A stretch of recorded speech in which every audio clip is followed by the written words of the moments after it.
Well, it's getting to be just about that time of year when I've got to go through all my gear, check for abrasions on my rope, check just check it all, check my harnesses, my climbing spikes. You guys might have heard my phone just go off. I want to give a quick little shout out to a sweetheart out in New Jersey, Robin. We were classmates. We recently discovered that we both had secret crushes on one another. So we've been chatting back and forth. She's a really cool gal. Anyway, Robin, hi sweetie. Or Cupcake, or Leah, or not Miss Robin, whichever you want to take. But anyway, I've got to go through all this stuff, and I just kind of wanted to break down what I take with me when I'm going out to a tree job. And just so everybody knows, I cut to provide wood to heat my home and to heat a neighbor's home. That's it.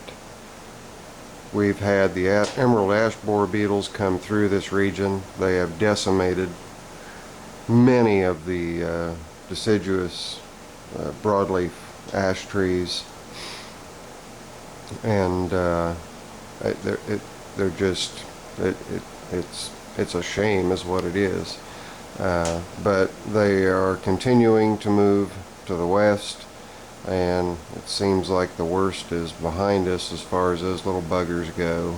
They have introduced a type of it's either a hornet, a wasp, or a bee, something like that, that really likes to eat the larvae of these emerald ash borer beetles, and hopefully those will help to curtail the amount of tree killings that's been going on. But anyway, you guys see before you just about my entire arsenal, with the exception of the saws themselves. Of course, I've got my ropes, and beyond the ropes, we've got 2 totes and a tidy cat litter box, and over here we have a large crowbar that's been painted safety orange, and my maul for whacking my wedges, and safety cones. You've always got to have your safety cones if you're going to be cutting in an area where you have to keep an area safe and clear. That and caution tape. So we're going to dig into each one of these containers individually as I'm checking through things. You guys can see what I take along with me. There's a number of other people who go out on homesteads and whatnot and say this is the best way to, and my opinion is the best way is the way that works best for you, not their way. So I'll just show you what I have. If some of my ideas you think will work for you, awesome. If not, go look at some of those other videos. There's a lot of them out there. There's some fantastic arborist sites. Blair Glenn is one individual. I'm just awestruck by his knowledge. He's been an arborist for decades, and it shows. It really shows. So we're going to cut it now, and I'm going to spread things out a little bit so that we've got a bird's eye of what each of these containers has for treasures. So sit tight. Okay gang, first up, yellow and black tote that I had sitting there. One of the most important things that I take is a very well stocked first aid kit.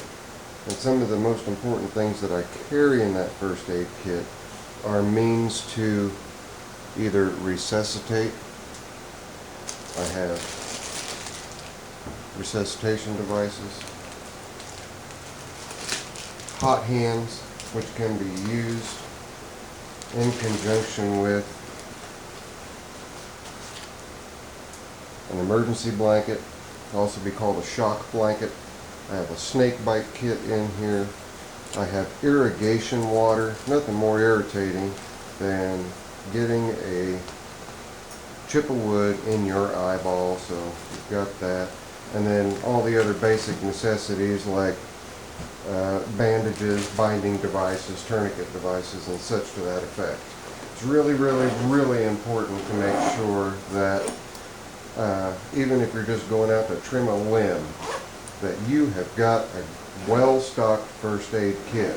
So we've got the well-stocked first aid kit. After the first aid kit, and we can skip on along, we've got our head protection. It's the canopy helmet, worn when I go up into the canopy, so I don't bash my noggin, and then my ground hard hat. I am going to be upgrading to a steel hard hat with the earmuffs on it and the screen guard, mainly because it's a lot easier than carrying around a whole bunch of stuff. It's all right there in one. Because I've got a bag full of safety glasses here, and ear protection, ear protection, ear protection. So to make my life easier, I'm going to be upgrading. But for now, all of this takes care of my hearing and eye protection. Next up, I've got a rangefinder. It's a Craftsman, usually used for construction, but I've found that it works really, really well when I'm calculating where I'm going to put trees when I take the tree down. It's laser operated, so it's a lot easier than carrying around a tape measure, but I do carry a tape measure as well. Okay, so there's that. Everybody's got sandbags. I don't have sandbags. I got a monkey's fist with a 1-pound steel ball in it. It's just, I'm not going to go spend 25, 30 bucks on something that I can just make myself. So there's that. Smaller monkey fist for lower lying branches. My toss lines, and this is actually mason line. It works. This is mason line. I take that back. It's 5/32 paracord. It works. No, it's not as slick as the intended line. Yeah, I get snags every once in a while, but this has saved me a ton of money on buying a big old spool of that stuff. So you've got that. I've got some 520 paracord there. Moving on along. Let's see, everything in there? Yeah, we'll move just a little bit. And we'll come over. No, this is not a rope that I use for climbing or suspension of myself. It's a light duty rope, 600-pound hanging load rope that I use when I'm pulling branches and the branch has to be controlled going down. Typically not in really big or really tall trees. So, got that there. And we've got, as I'm going up a tree, branches get in the way, you've got to have your saw. So my saw is in, my hand saw is in there. And we get to the climbing spikes. I want to say something about climbing spikes. They're great on a tree that is coming to the ground. They're not great if you're going up to prune a tree, because it damages the bark and you run the risk of potentially killing the tree. So if you're going aloft to top a tree or to trim a tree, trim some dead stuff out of a tree but leave the tree standing, rope climb. Do not spike climb. That's all I got to say about that. And then in this little jumper booster cable bag, which is just handy, I've got safety vests. And you always want to be sure that you are very, very visible whenever you're in an area where the public is around. And then it doesn't get carried very often, but I do carry, I think it's a Glock 81. Yeah, I carry my Glock 81. It does have a saw on the back that works pretty well, and it's nice and sharp. If I've got to cut a rope really quick for whatever reason, there's that. So that's what's in the yellow tote, yellow and black tote. Hang on a minute, we'll get into these other two. Alright, now we're into the big ammo can, and the ammo can holds mostly stuff for the chainsaws, excuse me. Got me a log dog, stick that down in there, put the bar in so that I can sharpen my chains. Got a mallet hammer for my wedges. Whenever I change my chains, I give everything a quick brush, give the clutch a quick brush, the whole nine. clean things out. So we got that.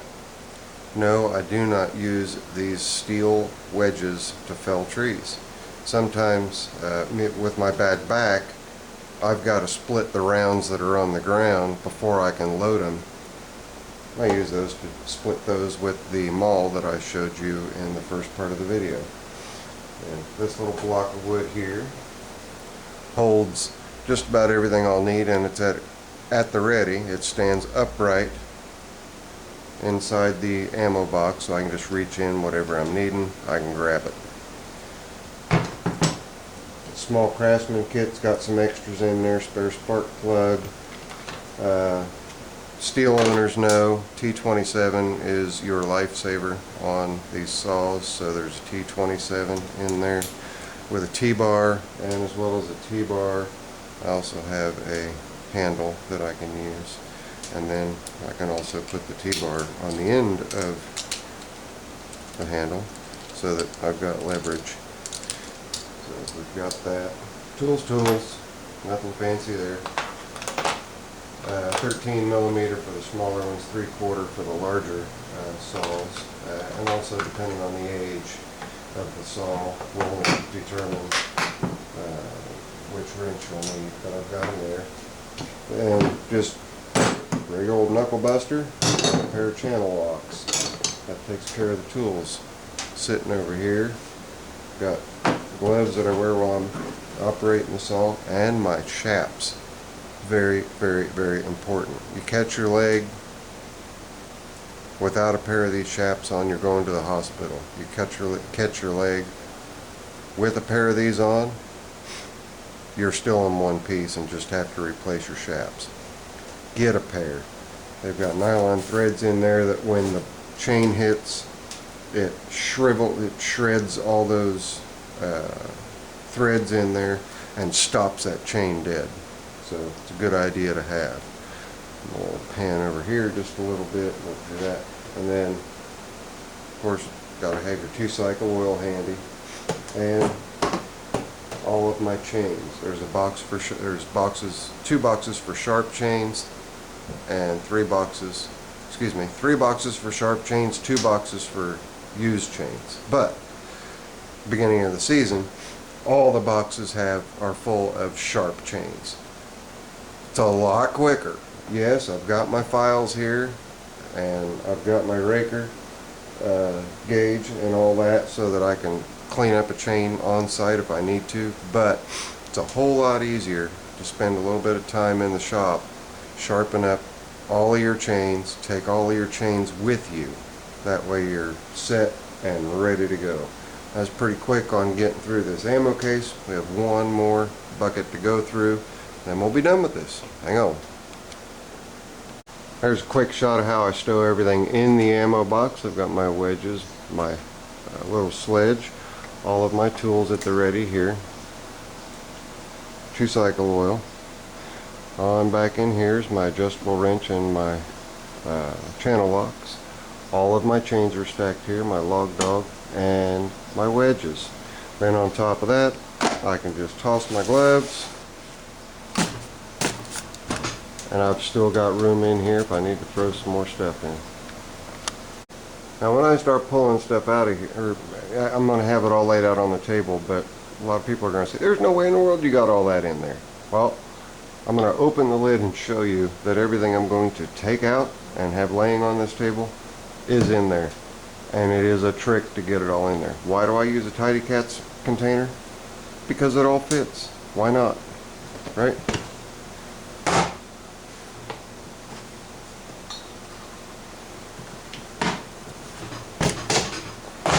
Okay, there's the top. I will show you the contents. Okay, here we go. I'm burning through this stuff pretty quick, so got my climbing rope used with my spikes. This is a steel core climbing rope.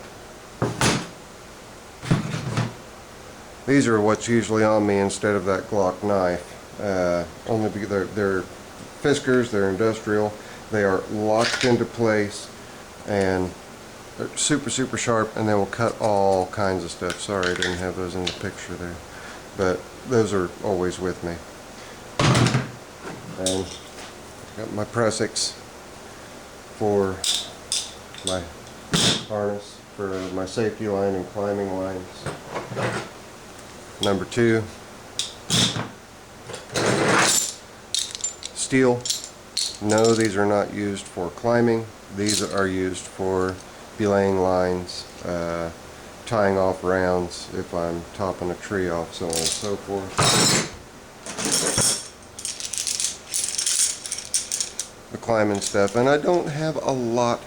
You know, you see these guys, it's got 4,000 carabiners and the figure eights and the chest arresters and the whole nine on that. I'm safe when I'm up in the tree. I guarantee I'm safe when I'm up in the tree. But I let my harness do the work. Yeah, I may end up upside down at one point or another if something really bad happens, but I'm going to still be in the tree and I'm not going to go too far. My fall arrestor, this has a series of loops in here that are tied off with string, and this is always attached to the line, my safety line on the tree, not my climbing line, my loop, but actually attached to the tree. With my bad back, I want a little bit of spring if I happen to fall, you know, lose my footing, something, or if something goes wrong. So there's those. And also, when I do climb, I will make my press-x right there for foot climbing or for hand climbing or what have you. So a little bit of spare rope. Never hurts to have a little bit of extra taken up with you in case you need it for something. And this is just an odd little creation of mine. I have 2 carabiners on it. They go on one of the utility clips on my belt, and then halfway down I have another gate clip. So why do I have this like this? What do you guys think? Well, you're in a tree and you're having to cut a bunch of branches out in close proximity. This allows me to just reach down and grab my saw instead of having to rope up all the rope before I can get a hold of my saw. It's just a shortcut. I just put this in the middle so that if I'm in that case, I can just reach down and grab my saw. And when I'm climbing down, if I don't lower my saw with me, then it goes on either end, so it is below me and out of my way. So that's why that is. And that's why I say necessity is the mother of invention. You make what you need if you can. And I do. That's what I've done. And then the belt. This is the lifeline whenever I am up in the canopy. Works very, very well. Anybody who climbs is real familiar with the Buckingham name. It has a saddle. It's a very comfortable saddle, and a nice back support as well. So it's comfortable climbing. It's comfortable resting. You know, I can just lay right back in this, and it's like sitting in a hammock chair. It's just awesome. It's great. So all of that is what was in that kitty litter bucket. I have finished what I take with me besides the saws and limb trimmers and stuff like that whenever I go out and help somebody get a dead tree out of their way. This is Zippo. Thus ends. Later. I'm out.